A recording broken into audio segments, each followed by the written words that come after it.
The mission of the Fatherhood Task Force of South Florida is to facilitate the involvement of fathers in children's lives.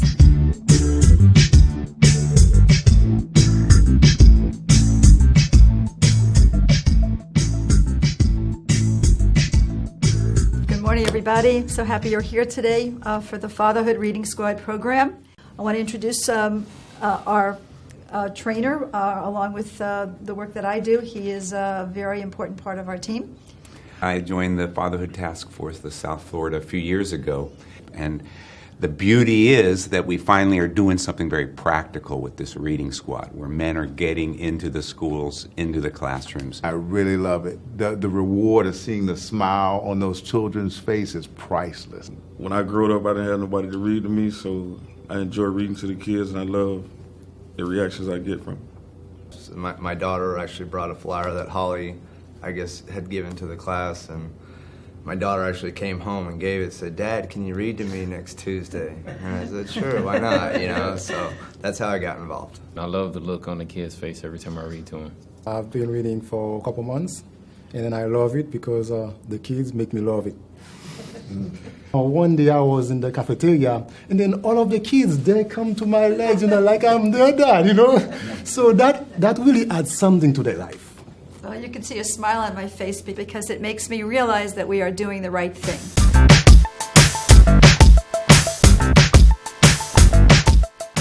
The Fatherhood Task Force signature programs are our Fatherhood Reading Squad program, Leaders for Readers. We invite fathers into the schools to read to the children, tell stories. And what's wonderful about that is that it's not just a reading program, but it's a networking program for fathers so that they could begin to develop relationships and begin to network about educational interests and concerns they have for their children. Secondly, our fatherhood conferences with our partners, the University of Miami, and that is a great opportunity for us to get the word out about our existence and to bring people into the fold to join us in discussing the issues. Our next amazing program, I think, because there are so many people that helped us to make it happen, is the Fathers in Education Day and Fathers in Action and Advocacy Week, which is a statewide resolution. We were able to receive support from both the Senate and the House, and as a result of that, we were able to take it into the schools. There are 3 wolves after my sheep! I see the value that the fathers in the reading squad bring to the children, particularly in the demographic where I'm reading. The children come from a single parent home where there's only a mother there. They come to school, traditionally most of the elementary grade level teachers are women.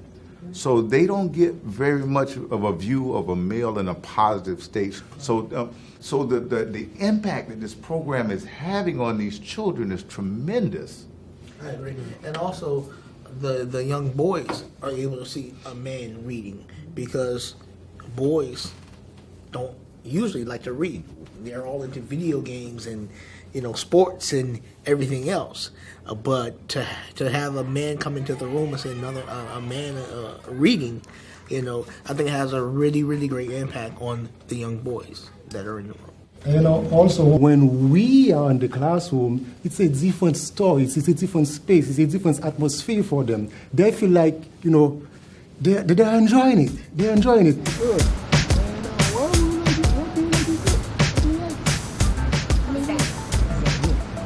We're very lucky. We have wonderful partners. We have the United Way. We have the Children's Trust, who's been our funder from the very beginning of our task force. We have the Children's Movement, which is a statewide initiative, and we have the University of Miami. The mission of the School of Education and Human Development is to promote educational, physical, and psychological well-being in multicultural communities. So for us, partnering with the task force is just a natural extension of our vision and mission. There is a lot of evidence to support what the task force is doing. From the moment the baby is born, brain development begins to take place.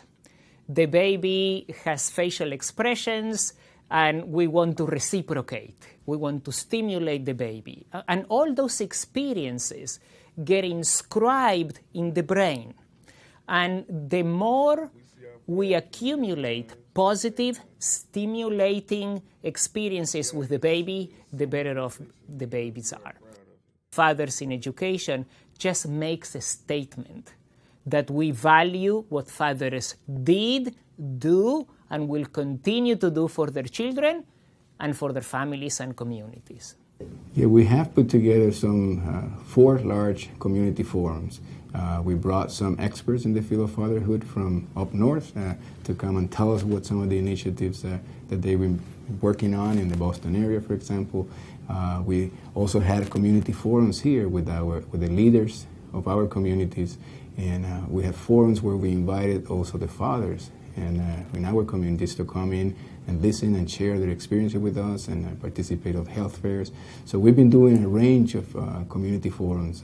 And one of the very important things that I learned about the men was really how complicated their experience of being a father is, with a whole set of socio-cultural and political issues that are going on in our communities, and how being a father in this community has a lot to do with racial inequalities, with economic inequalities, and with a whole set of stressors that are going through that are directly affecting their ability to be effective fathers, to engage actively and intentionally themselves in the life of their kids.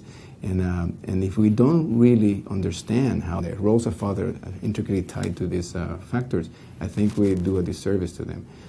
Actually, when I got involved with the Fatherhood Reading Squad as the contract manager, I thought it was a noble idea, being a father myself who had the experience of reading to my own children from infant up to, let's say, 5th grade on a nightly basis. And so I couldn't believe that somebody else would have wanted to impart this knowledge on fathers as a whole.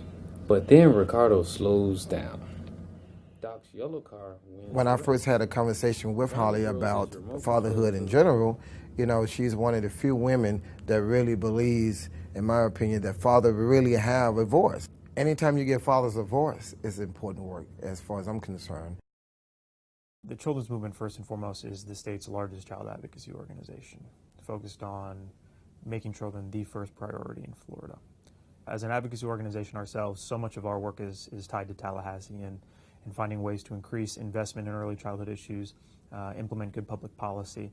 And what Holly Zwirling and the Fatherhood Task Force have done is really engage fathers in that discussion. She has coordinated trips to Tallahassee with fathers to go up and meet with their legislators to, one, empower them, but to give legislators a sense that fathers care about these issues and they want to be part of the conversation. This issue is of particular importance to me because I understand the value that I can have in my children's lives.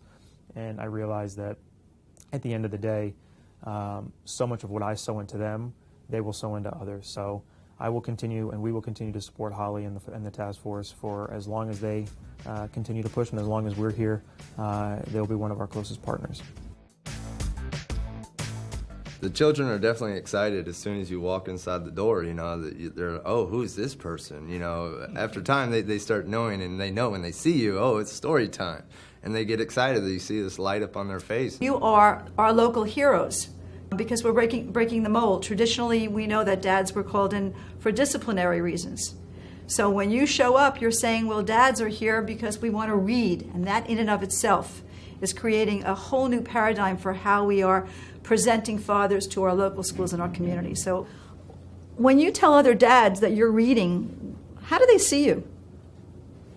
Some guys come up to me and congratulate, because for one, they don't have the time to do it, and then they find out their child go home and tell them, oh, Mr. Lewis come to my school and he reads in my classroom. And as we was walking in the hallway that morning, and the guy came and shook my hand and said, thanks for reading to my child. It makes me feel good that the child is going home drilling the dad like, hey, I got another father coming in reading to me.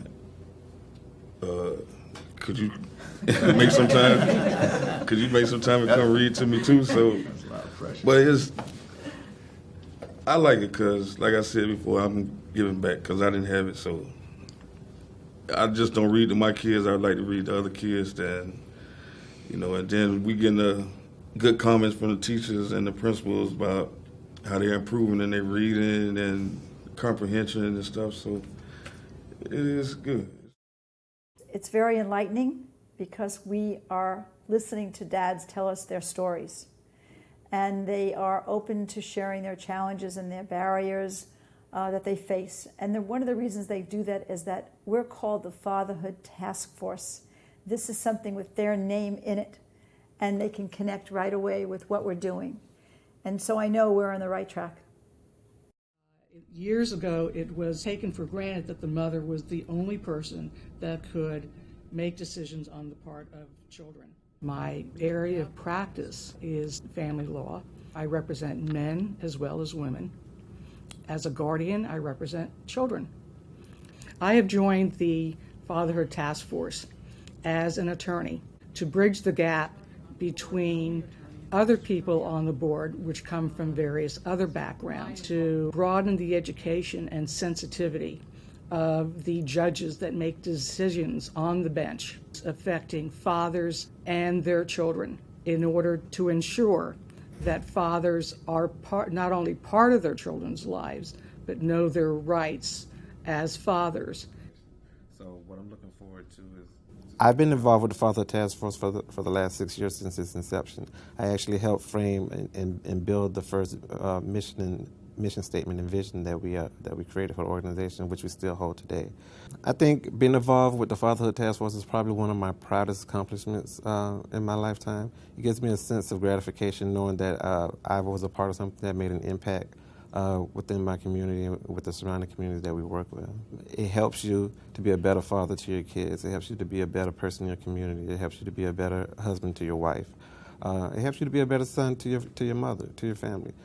So the Fatherhood Task Force does more than just advocate for fatherhood. It advocates for just being a better person.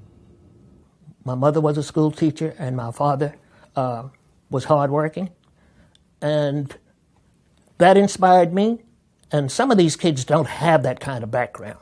The Fatherhood Reading Squad gives to the kids the attention that they are not always able to get from adults, where they sit and look in an adult eye, and the adult take the time to read to them. It sounds as if we are talking directly to them.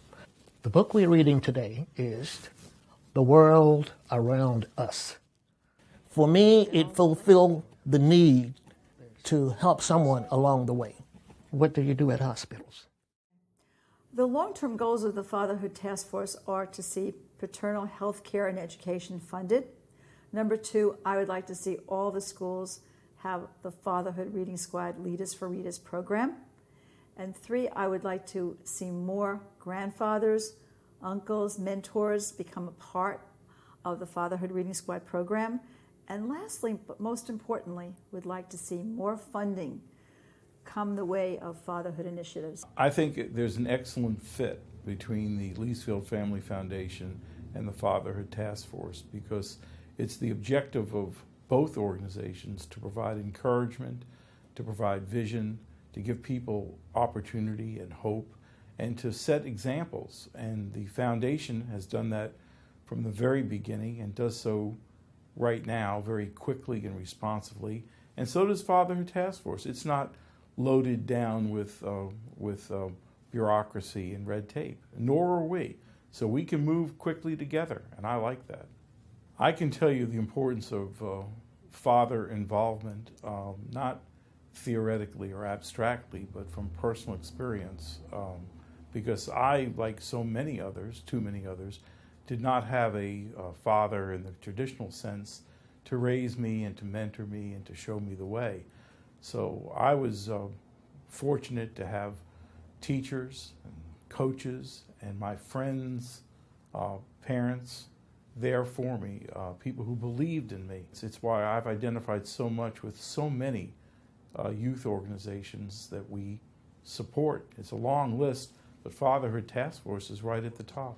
Yeah, and wouldn't it be great if you could fast forward 20 years from now, when all your children are in a group, and you say, how many of your fathers read to you? How many would raise their hand? Oh, yeah. Okay. One of the things I'm most proud of is that this was a dream I had. It was a dream that I had to serve fathers that were underserved in our community. They were feeling left out in isolation, and I brought them together. I was told over and over again, why do I care so much? And my answer to them was, why wouldn't I care if there was one parent who was systematically left out of programming and services? If I care about children, then I care about fathers too. We started off very small. There were 6 men and me who came together exploring the issues of fatherhood. And we are now thousands strong. And this is pretty terrific.